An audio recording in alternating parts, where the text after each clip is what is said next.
Eu vi uma frase, eu estava hoje vindo para cá e vi uma frase, relembrei uma frase de Hudson Taylor, que ele diz o seguinte: a obra de Deus começa difícil, aí ela fica impossível, e só depois ela é feita.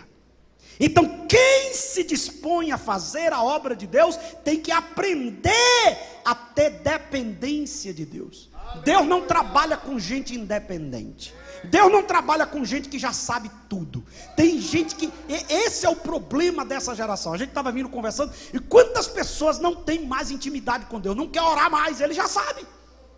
É tanto que algumas pessoas você convida para pregar, o cara passa meia hora só para cumprimentar os irmãos. Saúde a inerrante, a morena, queimada pelo sol da justiça. E as irmãzinhas dizendo: para de besteira, irmão, cumprimenta esse boca para o Senhor e prega.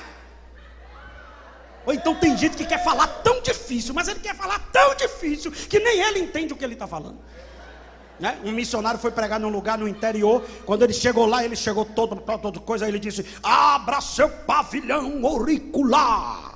Aí tinha duas velhinhas assim, um olhou para o outro: tu vai abrir? Eu não abro. Não é melhor dizer abra seus ouvidos, irmão? Um negócio de pavilhão auricular.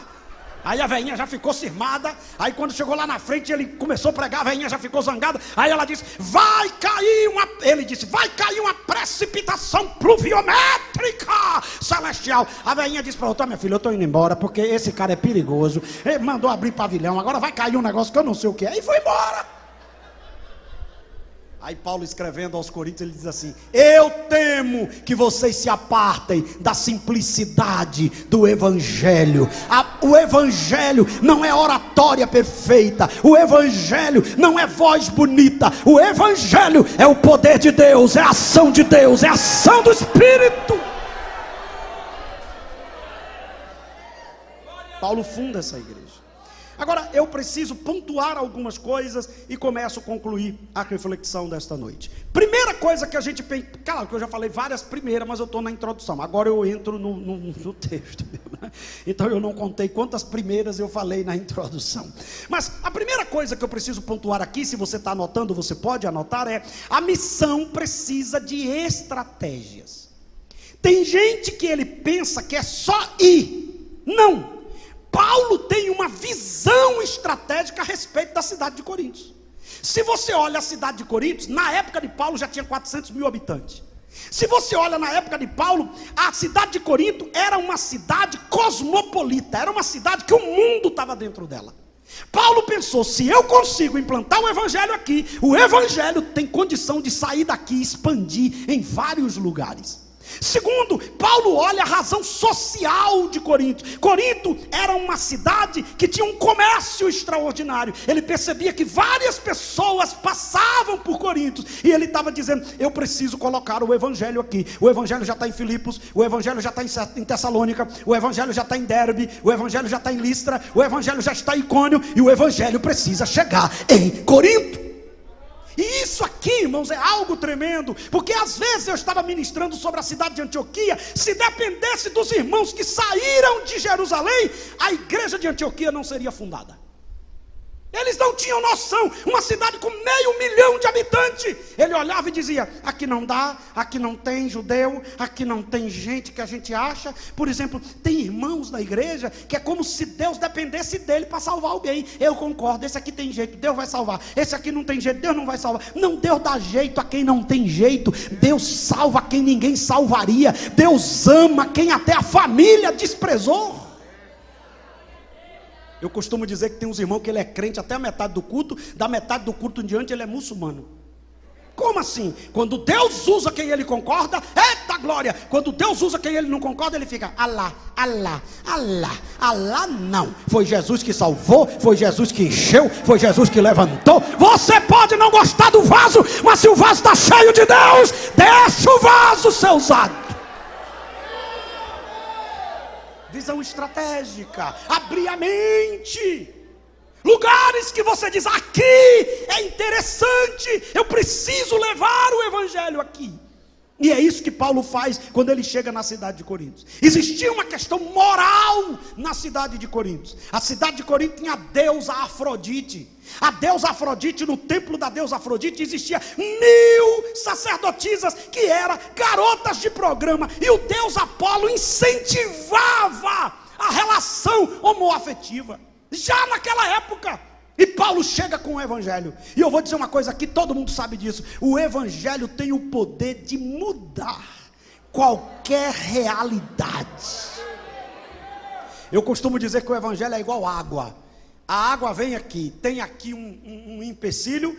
Ela não fica discutindo com o empecilho, ela contorna o empecilho e segue o caminho dela. Mas se o empecilho for muito grande e a água parar, ela não fica parada. Ela vai infiltrando, infiltrando, infiltrando, infiltrando, infiltrando. Daqui a pouco ela leva o empecilho, arrebenta com tudo e passa por cima. Olhe para mim, um dos lugares mais fechados hoje para pregar o evangelho é a Coreia do Norte. Aí teve um missionário agora que a gente tem uma parceria, que ele está fazendo medicina na Rússia. Antes da guerra teve que voltar para poder entrar na Coreia do Norte. E ele entrou na Coreia do Norte. E eu perguntei para ele: tem crente na Coreia do Norte? Ele disse: pastor, eu encontrei até gente da guarda do perturbado que já se decidiu ao evangelho e está seguindo a Cristo. Ninguém segura o evangelho. O evangelho tem o poder de chegar no lugar e mudar a cultura do lugar. O evangelho pode fazer isso. E Paulo pensou: eu preciso colocar uma igreja em Corinto. Só que eu descobri uma coisa: quando Deus vai fazer algo muito grande em um lugar, se prepare, a dificuldade é grande também. Quando eu comecei a pregar, eu achava que a dificuldade era sinal que Deus não estava. Depois eu entendi que quanto maior a dificuldade, é que Deus está no negócio. Então quando eu estou fazendo algo para Deus, que eu vejo um levante, eu começo a dizer: eita, mas vai ser milagre puro, vai ser poderoso. Um dia desse eu abri uma igreja num lugar, na igreja que eu sou pastor, e aí eu cheguei e o cara disse: aqui o senhor não vai abrir igreja. Aí chegou com um pedaço de um cacete assim na mão, um pedaço de pau na mão, e eu disse: e você vai fazer o quê? Ele disse: não vai construir. Eu digo: rapaz, quem me mandou construir foi Deus. E outra coisa, você ainda vai ser porteiro aqui dessa igreja. E outra coisa, passe bem, bom dia, amanhã eu começo a obra. Aí o irmãozinho olhou para mim e disse: misericórdia, ali é perigoso, pastor. Eu digo: mais perigoso sou eu. Eu ando com o Pai, com o Filho e com o Espírito Santo, e eu vou construir essa igreja. Olha que coisa interessante, né? Aí eu cheguei no outro dia com o pessoal e comecei a cavar os tocos do lugar, e os meninos cavando, e ele de lá olhando, e eu lá, ele olhando para mim e eu de olho dele. Eu digo: se ele se manifestar, eu expulso. Glória a Deus. Não pode. Não, você está lembrado de Neemias? Neemias não ficou lá construindo um muro e os inimigos e ele de costa, não. Pega uma espada na mão, meu irmão, e colete de pedreiro na outra. Se o inimigo se levantar, espada neles. Porque tem uns irmãos que é muito ingênuo. Não, glória a Deus, pois vencerei. De costa para o inimigo? Não, irmão. Glória a Deus, pois vencerei. Glória a Deus. Vem, Satanás, vem.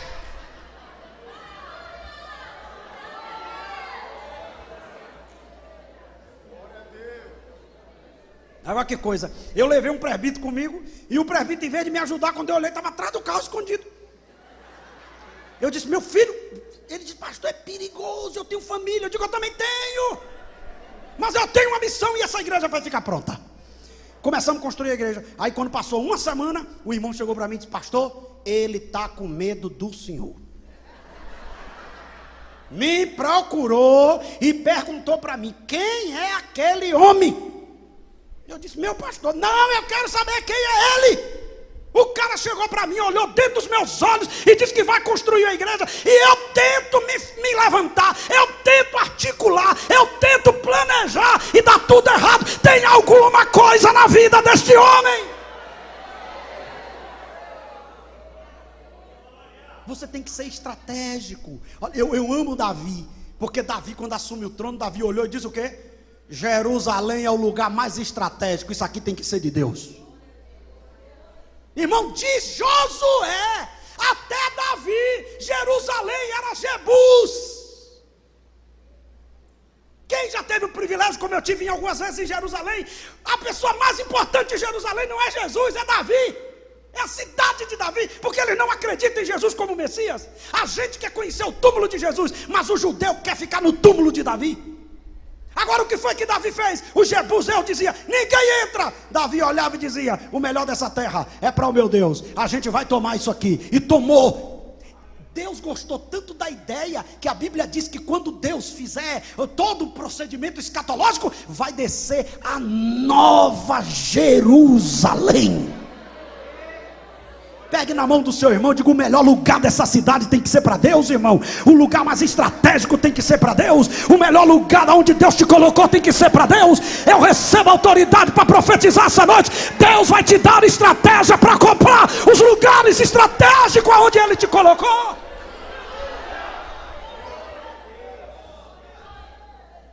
Mas vamos para a segunda coisa. A missão precisa de coragem. O problema é que tem gente medroso. O diabo está dizendo, vou te pegar, ele já está correndo. Já está correndo. Tem gente que tem medo de macumba. Um dia eu disse, pastor, eu estou com medo que diz que vão fazer uma macumba. Eu digo, que macumba? Eu era adolescente, eu fui pregar num lugar onde tinha a feiticeira mais temida do lugar. Ela mandou tirar foto minha, tirou foto minha. Eu dessa grossura, eu só tinha olho, cabeça e pescoço. Se passasse um vento muito forte, eu pensava que era arrebatamento, não era. E ela mandou tirar e tirou as fotos para fazer um trabalho contra mim. Foi a primeira vez na minha vida que eu vi umas pessoas tirar uma foto de uma pessoa e devolver. Fui devolver, oh, glória a Deus. Tiraram a foto, eu pensei até que o rapaz estava gostando da mensagem. Mentira! Era um enviado da mulher.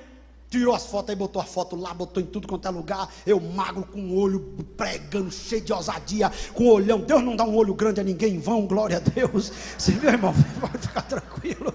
Lá na igreja que eu sou pastor, as ovelhas dizem, é por isso que Deus lhe deu esse olhão, pastor, deixa eu ver tudo. Aí botaram lá minha foto e o bicho começou a não descer. Olha que coisa. Não descia, batia lá, não descia. Quando foi um dia que o bicho se manifestou, disse, tira esse zoiudo daqui que com ele eu não desço. Olha que confusão. Isso é bullying, o diabo fez bullying comigo. Aí foram lá, pegaram as fotos e devolveram. Mas se Deus te mandou para Corinto, Deus vai te revestir de autoridade para fazer a obra lá. Olha que coisa linda. Deus aparece para Paulo e diz, não temas, não tenha medo. Eu tenho muita gente para salvar aqui nessa cidade. Eu tenho uma obra grande para fazer aqui nesta cidade. Eu tenho algo extraordinário para fazer aqui nesta cidade. Quando você pensar em parar, lembre da promessa. Vamos para a Bíblia? O texto diz assim, e Abraão creu contra a esperança e foi fortalecido na fé, dando glória a Deus. Eu vou lhe dizer mais ou menos como era. Abraão olhava para ele mesmo e dizia, estou acabado, mas a promessa está de pé, glória a Deus, glória a Deus, glória a Deus. Abraão olhava para Sara e dizia, meu Deus, a velhinha está toda acabada, Senhor, como é que vai ter um filho? Mas Deus prometeu, glória a Deus, glória a Deus, glória a Deus, glória a Deus. Já passou 10 anos, eu não sei como vai ser, mas glória a Deus, glória a Deus. Ele foi fortalecido na fé, dando glória a Deus. Pegue na mão do seu irmão e diga, vai dar certo, a promessa está de pé.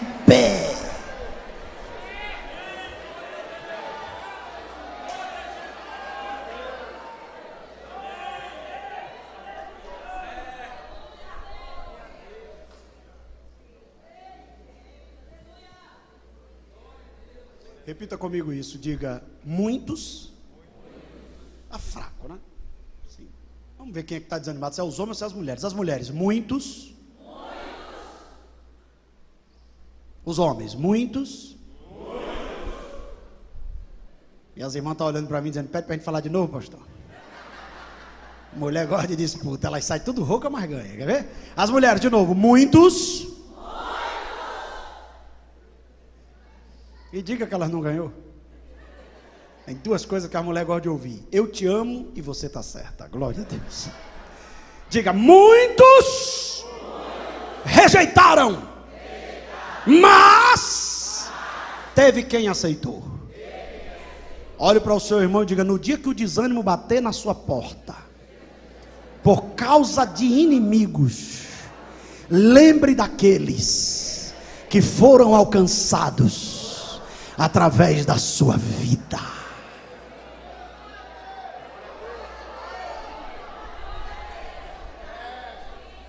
Olha que coisa linda. Paulo daqui a pouco diz, vocês querem ficar? Fiquem, estou indo. Aí o texto diz, e Crispo o principal da sinagoga, o dirigente da sinagoga, olhou para Paulo e diz: eles não querem, mas eu entrego a minha vida a Cristo. 1 Coríntios 1,14, Crispo foi batizado. Por que você não pode parar? Porque tem gente que diz que não gosta de você, mas olhe quantos já foram abençoados por seu intermédio. Olha quantos. Um dia desse eu cheguei em um lugar e alguém disse para mim assim: pastor, aquela mensagem mudou a minha história. Eu fui pregar agora no sul, em Brusque, Santa Catarina. Encontrei um jovem que hoje é presbítero da igreja. E ele diz: há 20 anos atrás o senhor pregou numa cruzada. Eu estava lá no meio do povo e Deus falou comigo. Eu entreguei minha vida ao senhor. Olha, pastor, aquela mensagem eu não esqueço. O senhor pregou esse tópico, o senhor leu esse texto, o senhor pregou tantos tópicos, foi assim, assim. Até os exemplos da mensagem eu lembro. E daquele dia em diante a minha vida mudou. E hoje eu sou presbítero da igreja aqui em Santa Catarina. Pega na mão de alguém e diga: tem gente sendo abençoado pelo seu ministério. Tem gente.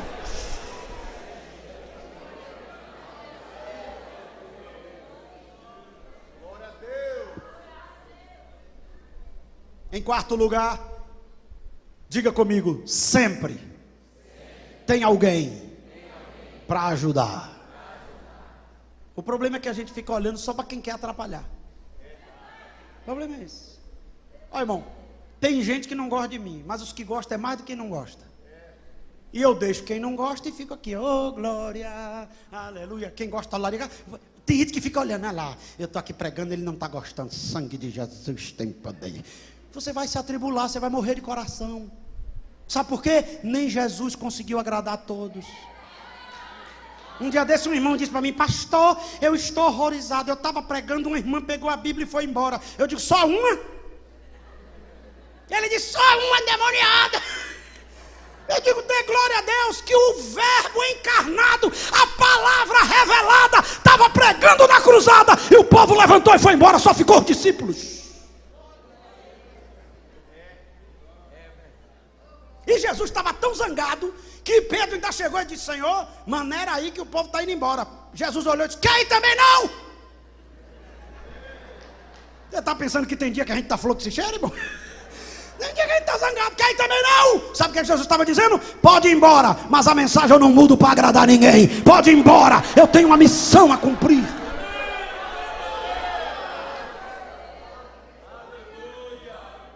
Diga para alguém que está do seu lado: não sacrifique a mensagem para agradar rebelde.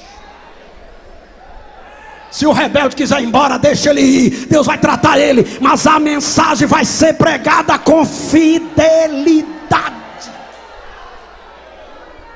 Olhe para mim, foi um bocado de gente embora. Crispo aceitou, mas Deus mandou reforço. Quem foi o reforço? Priscila e Áquila.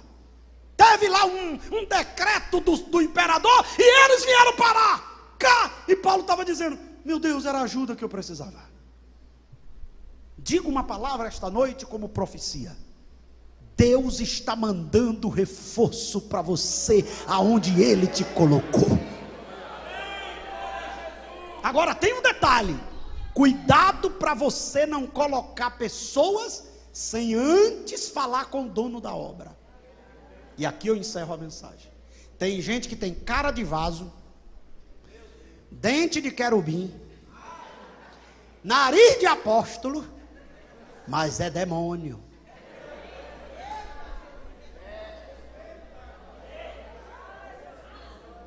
Cuidado com esse tipo de gente que ainda bem não te conhece. Querido, que honra. Um dia desse eu cheguei num lugar, irmão, disse: é uma honra inenarrável te encontrar. Eu digo: saia desse corpo. Saia desse corpo. Você não me conhece? Que honra inenarrável é essa?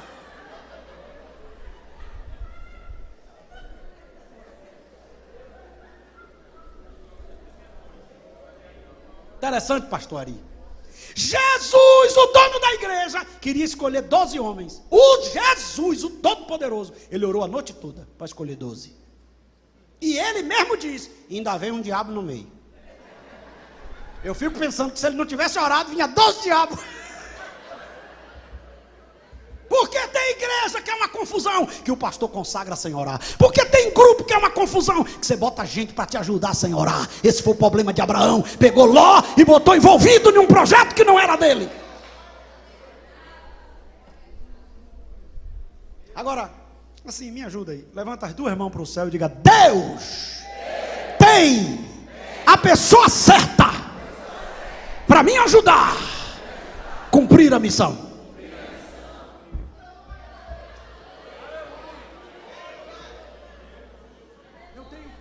Eu tenho uma mensagem sobre Mateus, que ele diz assim: a seara é, e os trabalhadores, bota qualquer um. Não, fale com o dono da obra. Ele tem a pessoa certa para te ajudar. Eu dirigi uma igreja que tinha um tocador pirracento. Ele só ia afinar o instrumento na hora do culto. Eu dizia: meu filho, chegue mais cedo. Ele: só tem eu, pastor, me suporte. Eu já estava a ponto de dar um nocaute nele. Quase. Teve dia que eu disse: Jesus, tem misericórdia. Um dia eu me zanguei. 19 anos. Tinha casado. 19 anos. Minha mulher tinha 18. Aí ela acordou 2 da manhã, tá eu de paletó, gravata. Ela olhou e disse: misericórdia, tu vai para onde? Eu disse: para uma audiência. Ela disse: uma hora dessa, eu digo: me disseram que a fila é menor. Eu morava num quartinho assim, quando eu abri a porta, já saía no púlpito. Eu digo: minha filha, vá dormir, deixe que é um negócio aqui, eu marquei uma audiência hoje. Dobrei o joelho, passei 3 horas. Digo: Deus, eu estou a ponto de dar um murro naquele rapaz. Ele está me pirraçando e está atrapalhando a tua obra. E eu quero que o Senhor mande as pessoas para me ajudar aqui. Ele está atrapalhando. Irmão, 15 dias depois, chorei 3 horas de relógio, voltei e fui dormir. 15 dias depois eu recebi uma carta. Assembleia de Deus, Belenzinho, São Paulo. Apresento a igreja fulano de tal, aonde eu era pastor. O irmão fulano de tal. Eu digo: amém. Mas Deus foi tão detalhista que embaixo estava escrito: o irmão é baixista. O outro era baterista.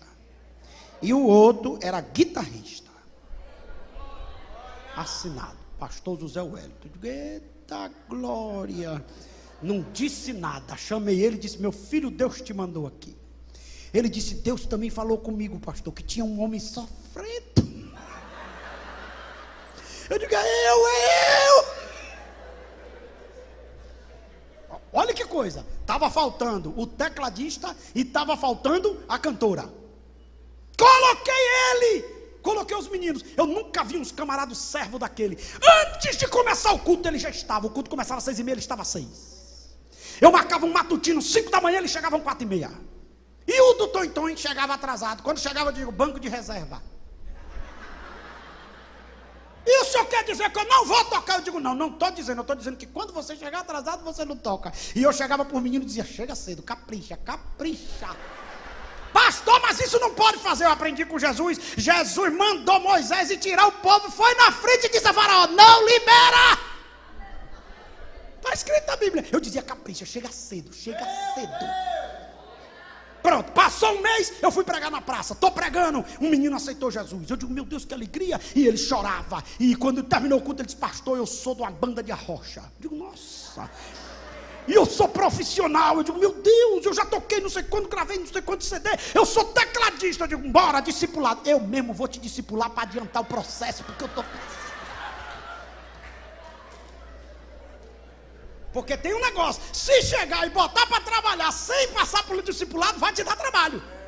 Mas em vez de eu botar outro tipo, eu digo: eu vou te discipular. Aí eu estou pregando, e ele começou, eu ia lá em casa, eu ia na casa dele. Quando foi um dia, passou uns 15 dias, eu estou pregando. Quando eu fiz o apelo, aceitou uma menina. Ele começou a se jogar no chão. Eu digo: meu Deus do céu, eu estou discipulando o irmão está endemoniado. Não era alegria. Por que alegria? Porque a menina que estava aceitando era a cantora da banda de arrocha, que ele era o tocador. Eu agora já tinha cantor, já tinha tecladista, já tinha baixista, já tinha baterista, já tinha guitarrista. E Deus dizendo: se falar comigo eu mando, se falar comigo eu mando, se orar eu mando.